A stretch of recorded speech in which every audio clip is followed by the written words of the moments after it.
오늘 말씀의 제목은 순종을 보이는 아버지라는 제목으로 말씀 나누기를 원합니다. 바울은 이제 계속해서 고린도 성도들에게 권면의 말씀을 전하고 있습니다. 그런데도 고린도 성도들은 사실 삶이 변화되지 않습니다. 여전히 그들의 삶에는 타락과 죄악의 일들이 있는 것이죠. 그런데도 바울이 끝까지 포기하지 않고 이들을 권면하고 있는 것이 오늘 본문의 말씀입니다. 그런데 특이한 점 뭐냐면 이 고린도 성도들이 사도 바울 선생을 존경한다든지 아니면 사도 바울 선생의 그 권면의 말씀을 잘 순응할 수 있는 그런 상태가 절대 아닙니다. 다른 지도자들에게 편중되어서 사도 바울 선생을 대적하고 사도 바울 선생이 전한 복음마저도 훼손하고 있는 그런 상황임에도 불구하고, 그러니까 바울을 싫어한 거죠. 바울을 싫어하는 그 사람들을 향해서 바울이 뭐라고 이야기하냐면 자신을 아버지라고 이야기를 합니다. 그리고 더 심한 말은 16절에 너희는 나를 본받는 자 되라 라고 되어 있는 것이죠. 자기를 본받아라 라고 말씀하고 있는 것입니다. 그냥 말씀을 전할 때에 설교자가 성도들을 향해서 여러분들 그리스도를 닮으십시오 라는 것과 여러분들 저를 보고 좀 배우세요 이렇게 말하는 것은 완전 뉘앙스가 다른 것입니다. 그런데 사도 바울 선생은 별로 관계가 좋지 않은 그런 상황이 있는 고린도 성도들에게 자신을 본받아라 라고 이야기를 하고 있는 것입니다. 어떻게 보면 사도 바울 선생이 아주 교만한 것처럼 보여집니다. 그리고 사도 바울 선생이 왜 이렇게 말하는 것일까 라는 의문이 살짝 드는 것이죠. 사실은 이것이 오늘 말씀에 대한 그 핵심입니다. 왜 바울 선생은 자신을 본받으라고 말할 수 있는가? 무엇을 근거로 지금 이야기를 하고 있는 것이고, 그렇다면 바울 선생이 말하는 그 신앙이라는 것이 도대체 뭔가? 라는 것에 대한 생각을 우리가 한번 가져봐야 된다는 것이죠. 먼저 그럼 이제 한 절씩 보시면 14절 말씀에 보시면 내가 너희를 부끄럽게 하려고 이것을 쓰는 것이 아니다 라고 밝히고 있다는 것입니다. 바울이 고린도 성도들에게 편지를 쓰는 목적이 부끄러운 데에서 멈추는 것이 아니라는 거죠. 부끄러운 데서 멈추지 않고 거기서 더 나아가야 된다는 말이에요. 무슨 말씀입니까? 바울이 앞서서 보낸 편지들에 대해서 뭔가 고린도 성도들이 부끄러움을 느끼기 시작했다라는 거예요. 뭔가 그들의 반응이 있었다라는 거죠. 그런데 거기서 멈추는 게 거기까지가 내 의도가 아니다. 내 서신을 전하는 목적이 있는 것이 아니다. 다시 말하면 내가 너희들의 전도해서 교회되게 하고 개척하여서 또 너희들에게 후임자를 계속 보내서 말씀을 가르치고 목양하는 목적이 그냥 깨닫고 뭔가 감탄시키기 위해서 하는 게 목적이 아니다라는 것이죠. 거기에서 더 나아가는 것이 뭐가 있다라는 것입니다. 다시 말하면 바울 선생이 이야기하는 것은 말씀으로 인하여 그 마음에 찔림이 있는 것, 그것이 말씀에 대한 합당한 반응이라고 말하지 않는다라는 것이죠. 그냥 마음에 찔림만 있는 그런 상태. 그래서 다시 세상에 나아갈 때는 똑같은 옛날 삶을 살아가신 그 방식, 여전히 변화되지 않는 그 방식에 대해서 지금 지적하고 있는 것이에요. 고린도 성도들이 말씀이 없었던 것이 아닙니다. 하나님의 은사도 풍부한 교회였어요. 그런데 불구하고도 고린도 성도들에게 문제가 뭡니까? 여전히 그들은 세상 방식으로 하나님을 대하고 있었고 여전히 우상을 대하는 방식으로 하나님을 향해 있었다는 거죠. 그래서 그들의 삶에 굉장히 분열하는 것들, 서로 미워하고 어떤 사람 중심으로 분열하는 것들이 교회 안에 있었던 것이고, 더 심한 경우는 근친상간의 일들이 있어도 고치지 않아요. 자신이 해왔던 방식에 대해서 삶의 변화를 절대 일으키지 않는다라는 것이죠. 그런데 놀라운 것은 그들 안에 바울의 말씀으로 인하여서 뭔가 마음에 찔림이 있고 뭔가 감동들이 분명히 있었다는 거예요. 그 감동을 가지고 나는 은혜 받았다. 나는 내가 예배를 참 잘 드렸다라고 착각하지 마시라는 겁니다. 바울 선생이 지금 이야기하는 것은 말씀을 대하는 신자의 합당한 반응은 깨닫는 데만 있는 것이 아니라는 것입니다. 깨달았으면 생각의 변화가 일어날 것이고, 생각의 변화가 일어난다면 반드시 삶의 변화가 일어날 수밖에 없다. 지금 그 이야기를 하고 있는 것이죠. 그러니까 성령 하나님께서 우리에게 말씀을 주셔서 그 말씀에 대해서 우리가 적절한 반응이 일어난다는 것은 내 가치 체계가 변화되는 거예요. 그리고 거기서 멈추는 것이 아니라 내 가치관이 바뀌니까 어떻습니까? 내 삶의 우선순위라든지 내가 살아가는 데 있어서 어떤 것이 참 진리이며 무엇을 근거로 말미암아서 분별하는가 기준들이 싹 바뀌니까 내 삶의 양태가 다 바뀌는 겁니다. 그러니까 어떻게 말하면 말씀을 통해서 성령 하나님의 일하심으로 말미암아 성도의 변화라는 것은 완전한 개조와 같은 거예요. 그냥 어설프게 좋은 것은 남겨두고 나 안에 좋은 것들 일부를 남겨두고 일부만 살짝 바뀌는, 아니면은 어떤 교회를 다녀보니까 내 교양 수준이 높아지고 내가 좀 더 도덕적인 인간이 되고 이런 것을 말하는 것이 아닙니다. 삼위 하나님께서 우리를 그리스도로 말미암아서 하나님의 자녀되게 하시면 천지가 개벽하는 것과 같은 거예요. 전에 내가 있었던 나의 그 자아는 없어진 것이고 삼위 하나님으로 말미암아 새로운 자아가 내 안에 일어나야 되는 것이고, 그래서 내 살아가는 방식이 완전히 바뀌는 것. 지금 이것이 복음에 대한 정당한 합당한 반응이다 라고 바울 선생이 고린도 성도들에게 말씀하고 있다는 것입니다. 그렇기 때문에 저와 여러분들이 신앙생활을 해나갈 때에 말씀의 은혜 받는 것에 멈추면 안 된다는 것입니다. 많은 성도들이 은혜 받았다라고 말하는 것을 꼭 점검을 해야 됩니다. 사람마다 은혜의 기준이 다르고요. 또 사람마다 그 감동받음이 달라요. 그냥 목사의 말 주변으로 인하여서 감동받은 것인지, 아니면 내가 듣고 싶었던 위로의 말을 목사가 해줬기 때문에 그 감동인 것인지는 그건 하나님 주신 은혜가 아니죠. 본인 만족인 거예요. 본인 만족과 삼위 하나님께서 주시는 감동은 다른 겁니다. 삼위 하나님께서 주시는 감동은 반드시 내 의지를 불러일으켜서 내가 이렇게 살아서는 더 이상 안 되겠구나. 내가 이런 방식으로 가정 안에 서 있으면 안 되겠구나.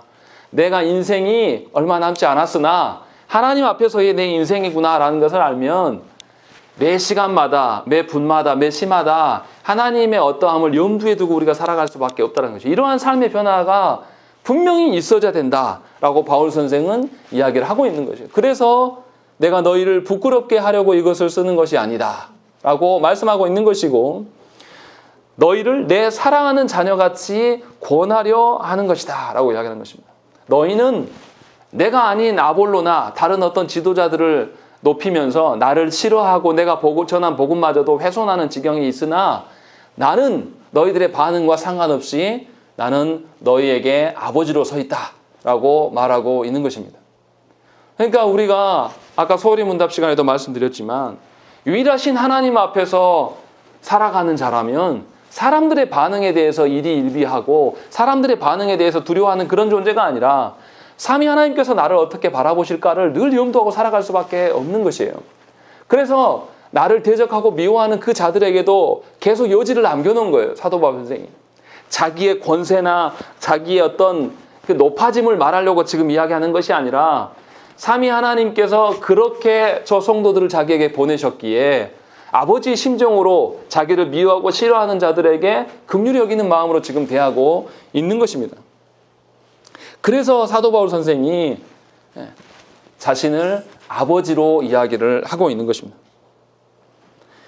분명히 고린도 성도들은 바울의 복음 설교로 말미암아서 마음의 변화가 일어났고 예수를 믿고 교회를 이루었습니다.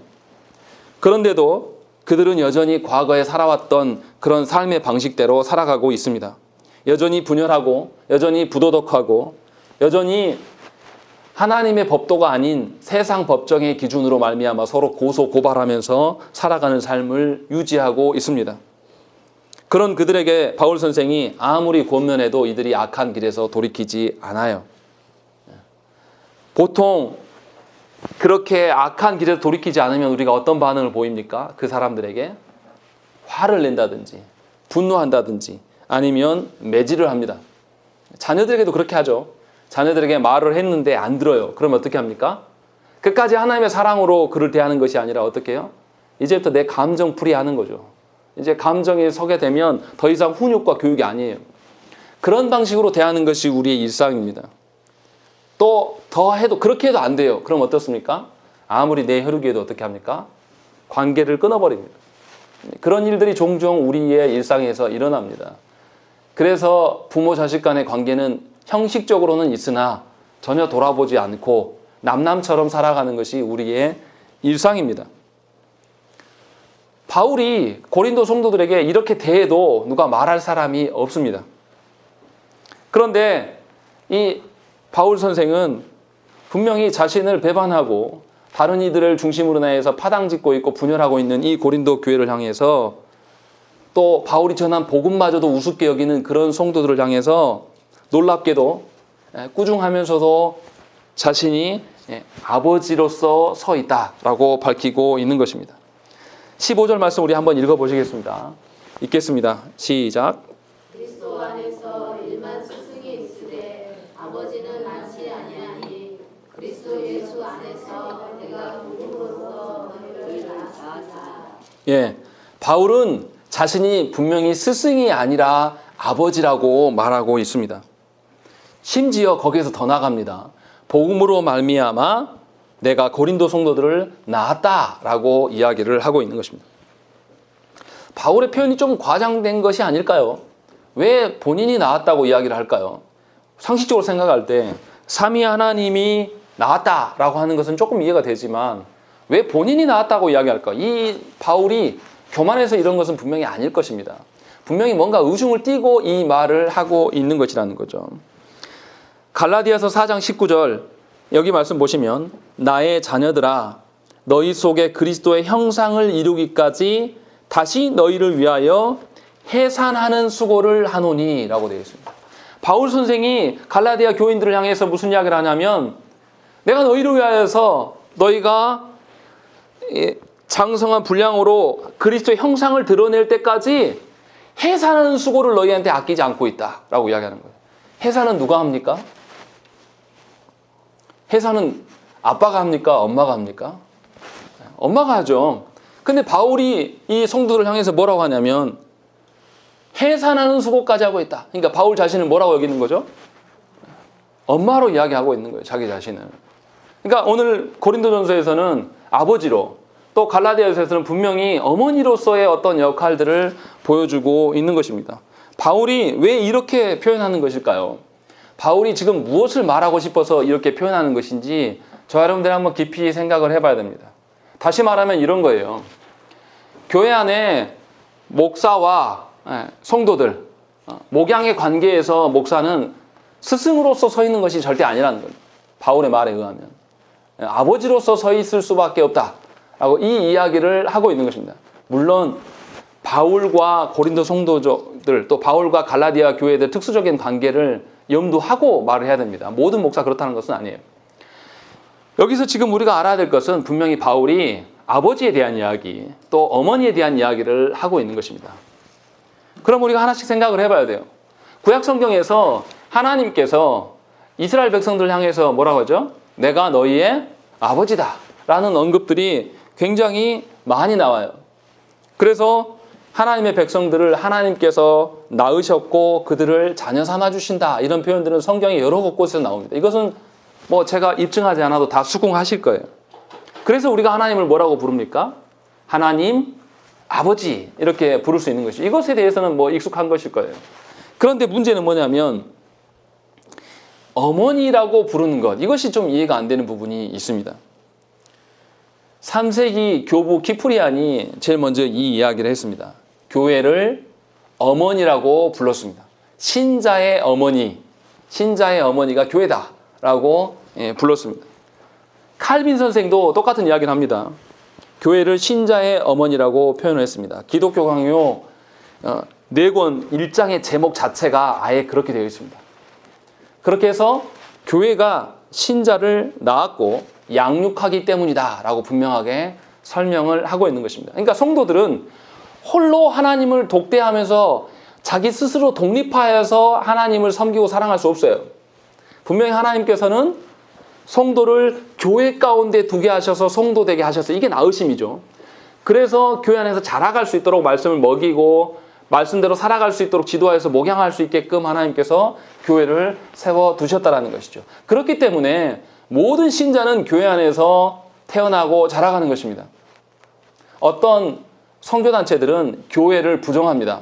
현 시대의 교회가 너무 타락했기 때문에 교회를 인정할 수가 없고 우리들끼리 모여서 예배한다라고 이렇게 표방하고 하는 분들도 있어요. 그러나 그것은 바른 교회론의 관점이 없는 것입니다.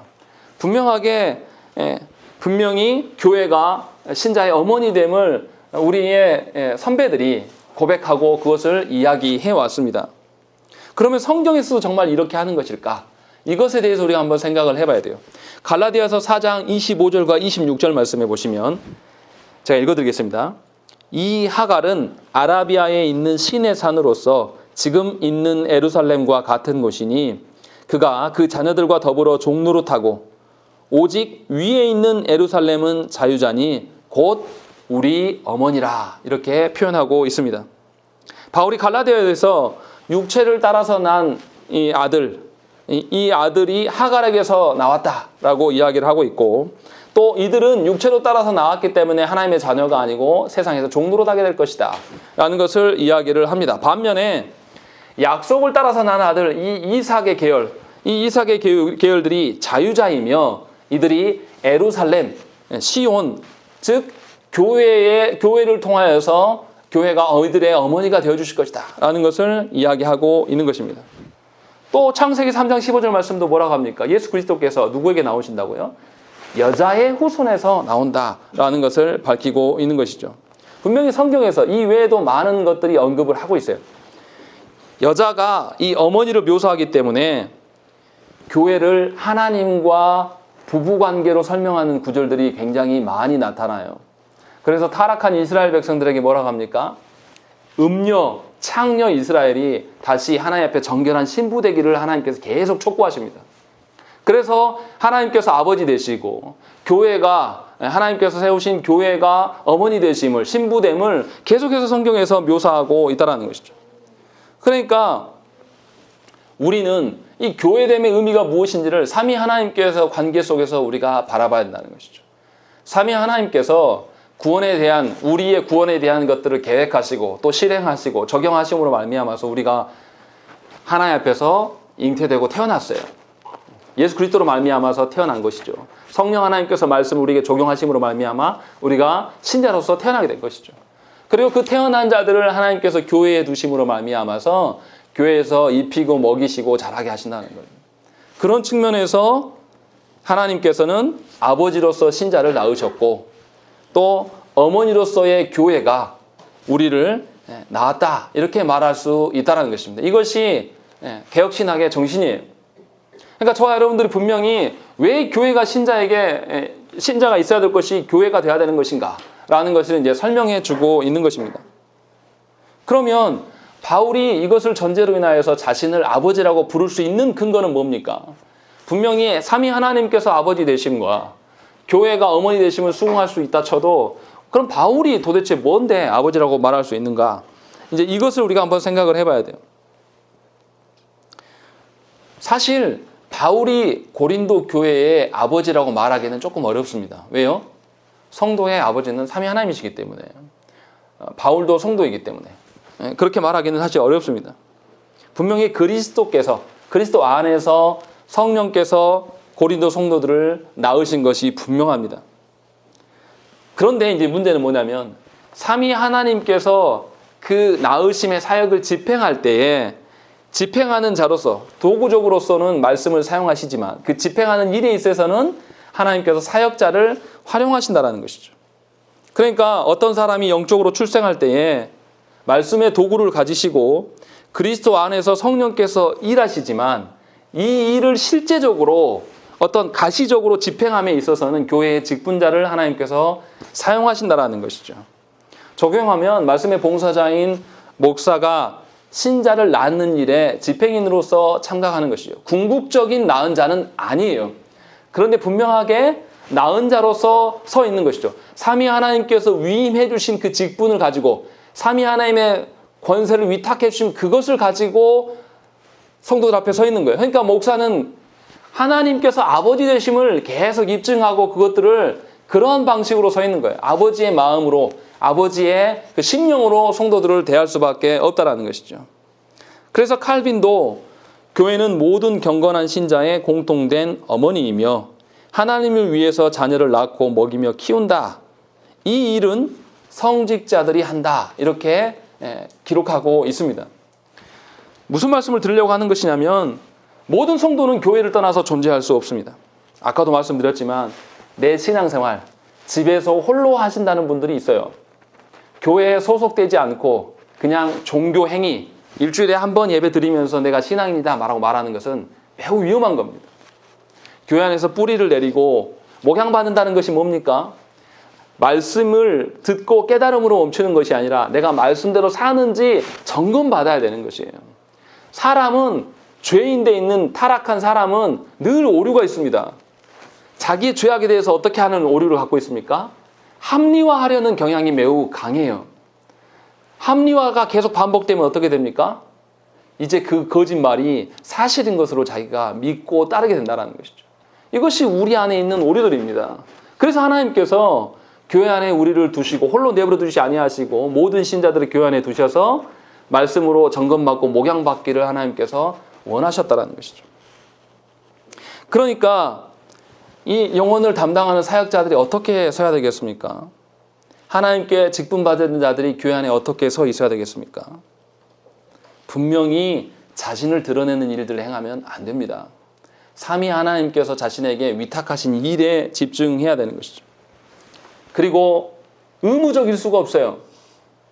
아버지 하나님께서 우리를 사랑하신 그 마음을 이미 본인이 누리고 알고 그러한 사랑으로 삼위 하나님의 사람 나의 어떤 사랑이 아니라 삼위 하나님으로 말미암은 그 사랑을 전제로 나아가기 때문에 의무적이지 않아요.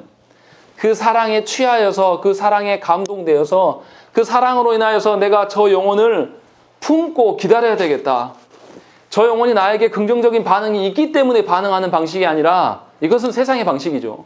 이것이 아니라 저 영혼이 나를 부정하고 나를 대해서 한 거 할지라도 내가 삼위 하나님께서 나를 그렇게 참아주시고 인내하셨던 것처럼 내가 그를 기다리고 인내할 수 있다. 이런 마음이 교회 안의 직분자에게 누구나에게 있어야 되는 것입니다. 당연한 거예요. 의무라고 말씀드리는 것이 아니라 삼위 하나님의 사랑을 통하여서 낳은 자라면 그러한 원리들이 다 있어야 된다는 것이죠. 그래서 바울이 뭐라고 그래 15절에 말씀하신 것이 교회에 1만 스승이 있을 수 있으나 그런 방식으로 내가 존재하는 것이 아니라 아버지로서 존재하는 것이다. 내가 단지 너희들에게 말씀을 해설하고 지식을 전달하는 자로서 서 있는 것이 아니라 아버지로서 너희들 앞에 서 있다라고 말하고 있다는 것입니다. 그렇기 때문에 교회 안의 직분자들은 성도들을 위해 군림할 수가 없어요. 도리어 성도들의 아픔을 함께 짊어지고 성도들의 아픔 가운데 함께 울 수 있는 자가 되어야 한다는 것입니다.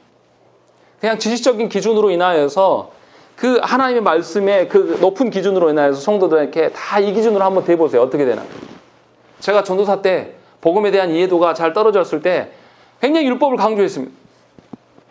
그렇게 해서 설교하고 나니까 성도들이 다 죽어 나자빠지는 거예요. 전사님 설교를 들으면 맞긴 맞는데 듣고 나면 너무 어렵습니다. 너무 괴로워요. 이런 이야기를 너무 많이 들었습니다. 그래서 계속 갈등했습니다. 왜 설교를 내가 사랑하는 마음으로 한 것 같은데 왜 하고 나면 이런 반응만 일어날까? 물론 말씀 앞에 우리의 죄를 보기 때문에 갈등하고 괴로워하는 게 정상이에요. 해야 됩니다. 그런데 그것만 있으면 안 돼요. 사도 바울 선생이 말씀하신 것처럼 분명하게 하나님의 사랑도 동시에 그 안에 누려야 된다는 것이죠. 이것에 대한 고민을 늘 갖고 있었습니다. 오늘 바울 선생이 지금 그 이야기를 하고 있는 거예요. 내가 너희들한테 선 것은 삼위 하나님께서 주신 그 존재로서 너희들 앞에 서 있는 것이지 너희들의 반응을 보거나 너희들을 군림하고 내가 주인 노릇하기 위해서 쓴 것이 절대 아니다. 그래서 너희를 부끄럽고 괴롭게만 멈추는 것이 아니라 변화된 삶을 너희들 가운데 드러나기를 내가 소망한다. 그래서 지금 서 있는 것이죠. 그래서 어떤 이야기를 합니까? 16절에 내가 너희에게 권하노니 너희는 나를 본받는 자가 되라 이야기를 하고 있는 것입니다. 사도 바울 선생이 어떤 삶을 살았습니까? 전에는 예수 믿는 자들을 잡아 죽이는 자였어요.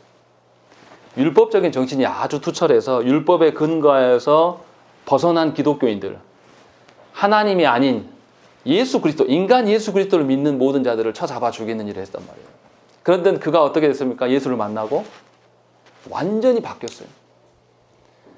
그 바뀐 말씀이 11절부터 13절 말씀, 우리 지난주에 읽은 말씀 아닙니까? 내가 줄이고 목마르고 헐벗고 매맞으며 정처가 없고 거할 것이 없고 또 수고를 당하며 모욕을 당하고 내가 비방을 당해도 내가 그렇게 살고 있다라고 고백하는 거예요. 예수를 만난 이후로 자신이 그렇게 푸대접 받는 것이 괜찮은 거예요. 삼위 하나님의 사랑을 알고 나니까 삼위 하나님께서 나를 대해 주심이 그 모든 고통과 괴로움을 인내할 수 있는 힘을 주시는 거예요. 오히려 고통과 괴로움이 나를 짓누르는 것이 아니라 삼위 하나님이 주신 사랑으로 말미암아 내가 너무 기쁘고 즐겁고 견디게 된다라는 것이죠. 도리어 그들을 향하여서 긍휼히 여기는 마음이 충만해지는 것을 그가 발견하는 것이에요. 그렇기 때문에 이러한 내 모습, 삼위 하나님으로 말미암아 낳게 되고 자라게 가고 있는 이러한 내 모습을 본받으라고 말씀하고 있는 것이에요. 자기의 권세를 누리고 자신의 어떠함을 누리는 것이 아니라 실질적으로 말씀으로 인하여서 부끄럽고만 끝나는 것이 아니라 삶의 변화가 일어나서 그 삶의 변화로 말미암아서 누릴 수 있는 그 하나님의 은혜와 그 하나님의 권능, 그 능력이 무엇인가를 너희들도 알아야 되지 않겠냐. 지금 이 말씀을 하고 있다는 것이죠. 그래서 사도 바울 선생은 너무나 자신 있게 자신을 드러냄이 아니요 자신을 변화시키신 그리스도와 성령 하나님을 드러내기 위한 방편으로서 지금 나를 본받는 자가 되라. 내가 주님 앞에 순종하고 내가 본이 되는 것처럼 너희도 삼위 하나님을 따르고 그리스도와 성령 하나님 안에서 살아가라. 지금 그 이야기를 하고 있는 것입니다. 그러니까 바울 선생이 얼마나 이들을 사랑하시는 건지 금방 알 수 있다는 거죠. 인간적인 사랑으로 바울과 그들의 관계를 개선하기 위해서 그들이 싫어하니까 그냥 그들이 듣기 좋은 말만 하는 그런 방식이 아니라 그들이 싫어해서 복음을 전해주기 그들이 부끄러워지더라도 자신의 의도가 자신의 사랑이 아니라 삼위 하나님의 사랑을 전달하고 있음을 분명히 드러내고 있는 것입니다. 이렇게 행할 때에 누가 일하십니까? 성령 하나님께서 직접 일하셔서 그 영혼들을 만지신다는 것이죠. 그것을 바울 선생은 너무나 잘 알았다는 것입니다. 그래서 분명히 바울은 그들을 향하여서 삼위 하나님으로 인하여 변화된 삶을 살기를 촉구하고 있는 것입니다. 그냥 말로만 촉구하지 않아요. 17절에 보면 뭐라고 합니까? 17절 말씀 우리 한번 읽어보겠습니다. 읽겠습니다. 시작.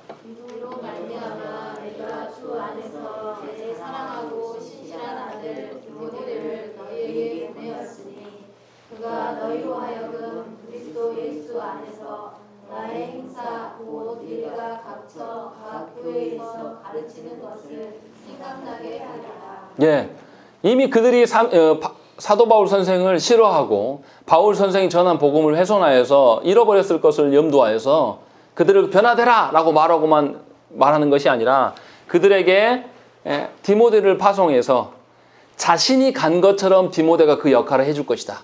그리고 자신이 과거에 전했던 그 복음의 어떠함, 예수 그리스도 안에서 자신의 그 행사함이 어떤 것인지를 분명히 디모데가 밝혀줄 것이다 라고 말하고 있는 것이죠. 그러니까 그냥 변화되기를 바랍니다 라고 말하는 것이 아니라 변화되십시오 하고 성도들에게 부담만 지어주는 것이 아니라 그 현장에 직접 사람을 보내는 거예요. 자신이 갈 수 없기 때문에. 본인이 가고 싶었을 거예요, 바울 선생은. 그런데도 불구하고 갈 수 없는 상황이어서 아비된 심정으로 그들의 삶에 함께 살아가기를 소망해서 디모데를 보내고 있는 것입니다. 그러니까 바울이 직접 간 거나 다름없는 심정으로 지금 말하고 있는 것입니다. 분명히 18절 말씀 보시면 어떤 이들은 내가 너희에게 나아가지 아니할 것 같이 스스로 교만해졌으나 라고 되어 있어요. 이 말이 의미하는 바가 있습니다. 바울 선생이 다시는 고린도 교회에 안 올 거야 라는 것을 알기 때문에 아주 교만하며 바울 선생이 전한 복음을 깎아내리며 바울이 전한 복음을 듣긴 들었으나 그때 들었을 때는 감동받고 찔림이 있었으나 그것과 전혀 상관없이 나는 나대로 살 거야 라고 살아가는 그런 교만함, 이런 교만함이 너희들 가운데 있기 때문에 너희들을 홀로 둘 수 없어 디모데를 보낸다. 지금 그 이야기를 하고 있는 겁니다. 우리도 그렇지 않습니까? 말씀대로 사십시오 라고 한다고 해서 우리가 말씀을 부여잡고 정말 말씀 가운데 우리 능력으로 사는 자들입니까? 그럴 수 없어요. 우리가 홀로 살아갈 수 없기 때문에 하나님께서 교회에 우리를 두셨고 또 성령 하나님께서 다른 데 가시지 않고 우리 안에 내주하시면서 우리 안에 거하면서 우리의 어떠함을 지도하신단 말이죠.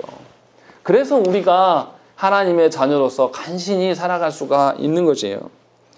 삼위 하나님께서 우리를 이렇게 대해주시는 그 방편으로 바울 선생은 이들을 대하고 있는 거예요. 이들을 사랑해 주고 싶어서 하나님의 어떤 것을 전할 때에 하나님의 높은 기준으로 말미암아 이들이 아파하고 부끄러워하고 바울을 싫어할지라도, 그래서 바울을 향해서 대적할지라도 이들은 끝까지 하나님의 마음으로 그들을 대하고 있는 것입니다. 찾아가는 거예요. 목회하고 성도들을 신방하고 목양하면 목사 좋아서 받는 분이 몇이나 있겠습니까? 목사도 힘들지만 목사를 받는 성도들도 시간을 내야 되고 자신이 손해봐야 될 것이 드러나요. 그것에 멈추지 않습니다. 그들의 삶을 말씀의 기준으로 해서 지적하고 잘못된 것을 교정한 것들을 권면해요. 그때 그 말씀에 순응하기를 바라는 마음으로 나아가는 것이죠. 쉽지 않습니다. 가서 그분이 듣기 좋은 말에서 관계가 더 좋아지기 위해서 신방하는 게 아니에요.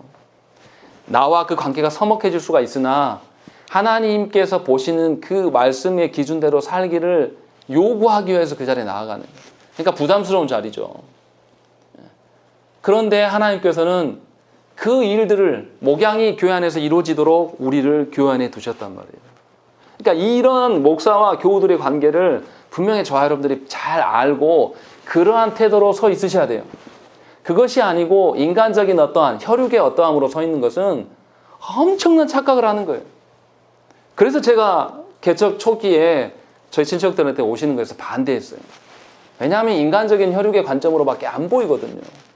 목사로 보기가 너무나 어렵습니다. 그분들을 비난하고 저를 그 말을 하려고 하는 게 아니에요. 저와 동기 목사님들 중에서 식구들과 개척해서 서로가 갈등하고 고민에 빠져서 나중에 신앙까지 잃어버린 그런 샘플들을 많이 봤습니다. 분명히 저와 여러분들은 하나님께서 보내신 목양의 관계로 서 있는 것이지 다른 어떠한 관계로 서 있는 것이 분명히 아니라는 것이죠. 바울 선생이 지금 이 이야기를 하고 있는 거예요. 그래서 자신을 싫어하는 것과 상관없이 그들의 교만함을 염려하고 그들의 교만함을 삼위 하나님의 어떠하심으로 치료하고 변화시키기를 소망하고 있는 거예요. 그래서 디모데를 파송하고 있는 것입니다. 그렇다고 해서 바울이 고린도 성도 모두를 미워하고 어떤 그들을 부담으로 갖는 게 아니에요. 바울 선생은 뭐라고 했냐면 18절 말씀 보시면 어떤 이들이 교만하다라고 이야기를 하고 있는 거예요. 무슨 말씀입니까? 공동체 전체가 분열한 것이 아니에요.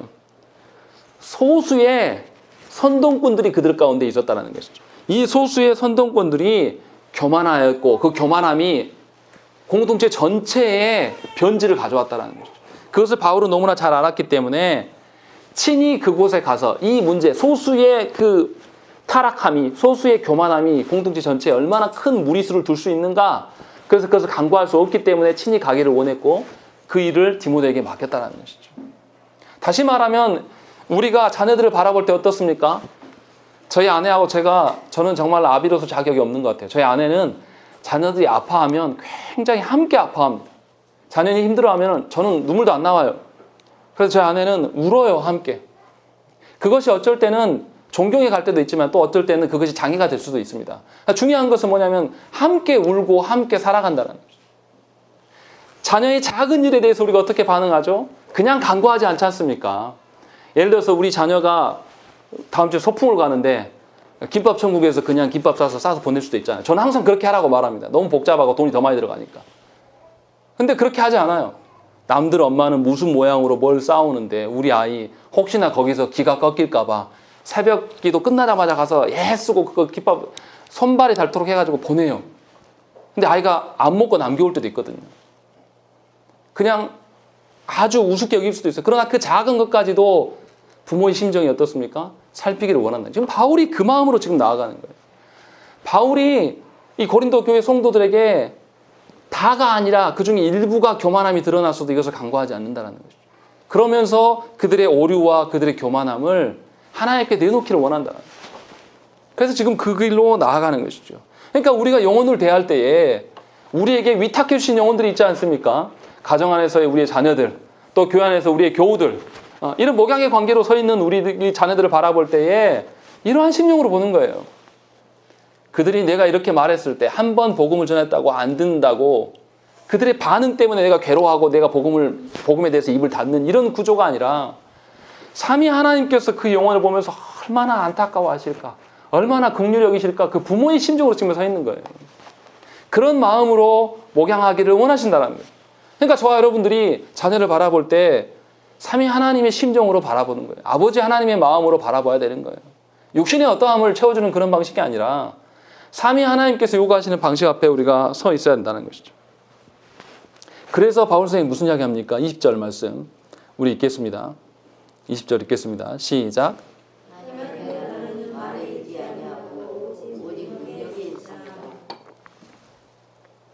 이 말씀을 하나님의 나라는 말에 있지 아니하다.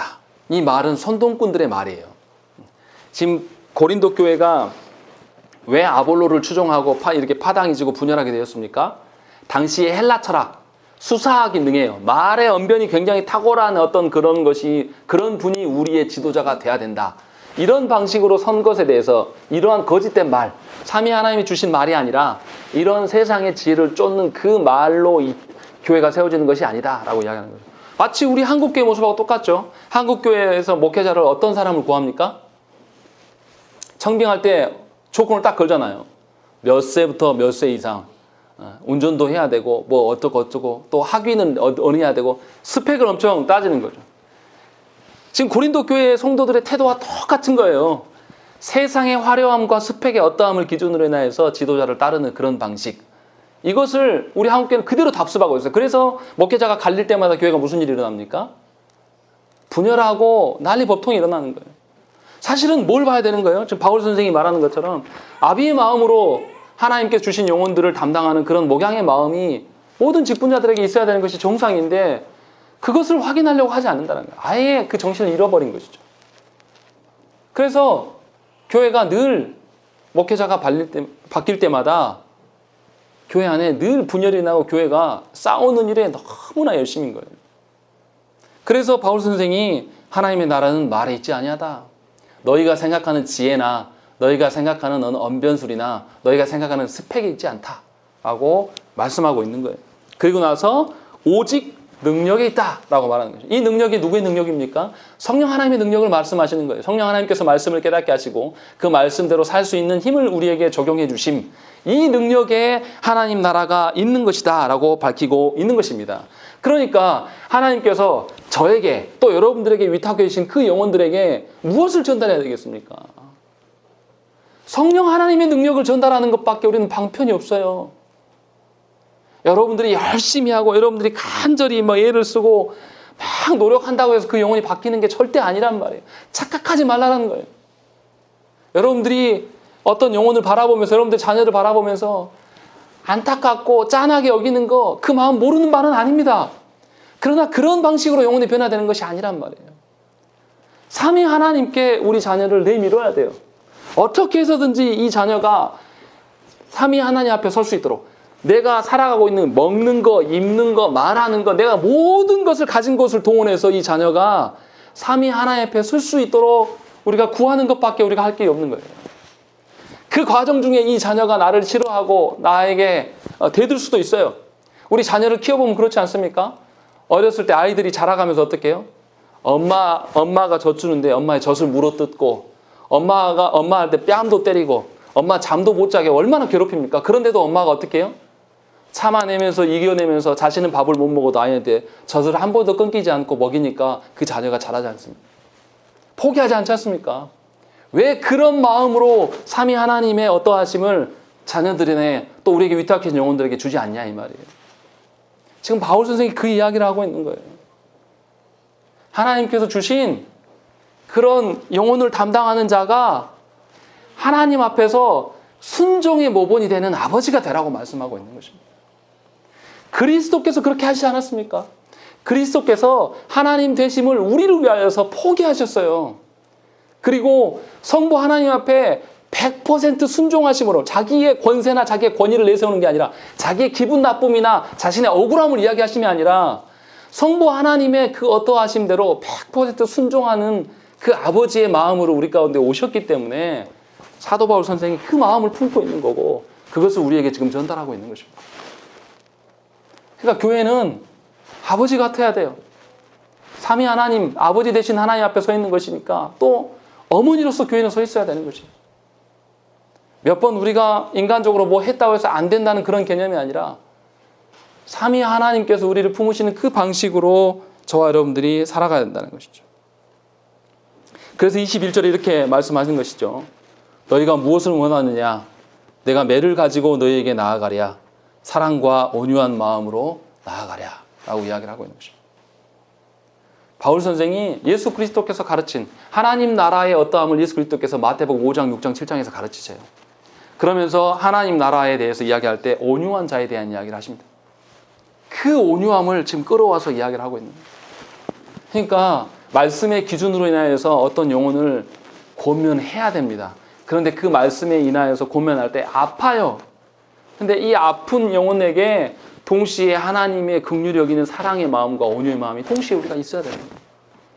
다시 말하면 이 자녀가 삼위 하나님의 말씀 앞에 서게 하기 위하여서 내가 다른 것을 희생하는 거예요. 말씀으로 막 가르치고 윽박질러서 그들을 부담스럽게 하고 괴롭게만 하는 것이 아니라 내가 너를 정말로 사랑해서 내가 다른 것을 다 용납하고 승인할 수 있다. 그러나 삼위 하나님의 사랑 가운데는 좀 거해주라. 라는 그런 방식으로 저와 여러분들이 서야 되는 거예요. 그런 방식으로 영혼을 대할 때에 하나님 앞에서 우리가 쓰임받는 거예요.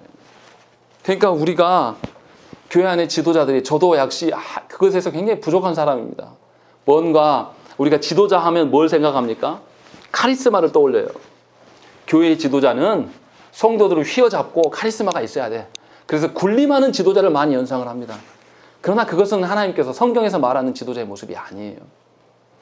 분명하게 끊임없이 주 앞에서 엎드리고 순종하는 자세가 지도자에게 드러나야 되는 것이죠. 이 지도자는 목사만을 말하는 것이 아니죠. 여러분들도 영혼을 담당하는 자로서의 지도자예요. 그래서 저와 여러분들 안에 무슨 모습이 드러나냐면 삼위 하나님 앞에 순종하는 모본이 우리 가운데 드러나야 되고 그 모본을 보이는 아버지로서의 모습이 우리 일상에서 있어야 된다는 것입니다. 얼마나 우리의 책무가 큽니까? 우리가, 교회가 이 썩어가는 대한민국 땅 안에서 하나님의 나라의 어떠함을 보여야 될 자들이에요. 그냥 여러분만 은혜 받고 구원받는 그러라고 하나님 교회에 부르신 게 아니에요. 교회가 세상 가운데서 하나님 나라의 질서대로 사는 자들이 어떠한 본보기가 돼야 될 것인가를 보이라고 우리를 하나님께서 교회로 부르셨단 말이에요. 그런데 우리가 변화되지 않는다는 것이 있을 수 있겠냐 이 말이에요. 바울 선생님이 지금 그 이야기를 하고 있는 겁니다.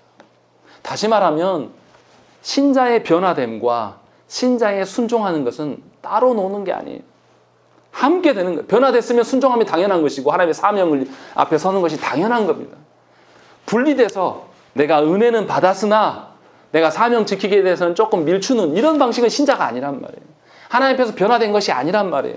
신앙함이라는 것이 무엇입니까? 다시 처음으로 돌아가서 바울 선생이 그냥 우리들의 마음에 감동을 주고 부끄럽게 하기 위하여서 하나님 부르신 것이 아니다. 분명히 하나님의 말씀에 인하여서 변화되는 것이 우리들의 삶에 있어야 되는 것이고 이 변화됨이 세상에 하나님이 알지 못하는 자들에게 하나님의 어떠하심을 증거하는 도구로서 있어야 되는 것을 이것이 다 통합적으로 함께 연계되어 있는 것이 신앙생활이다. 지금 그 이야기를 우리에게 하고 있는 것이에요.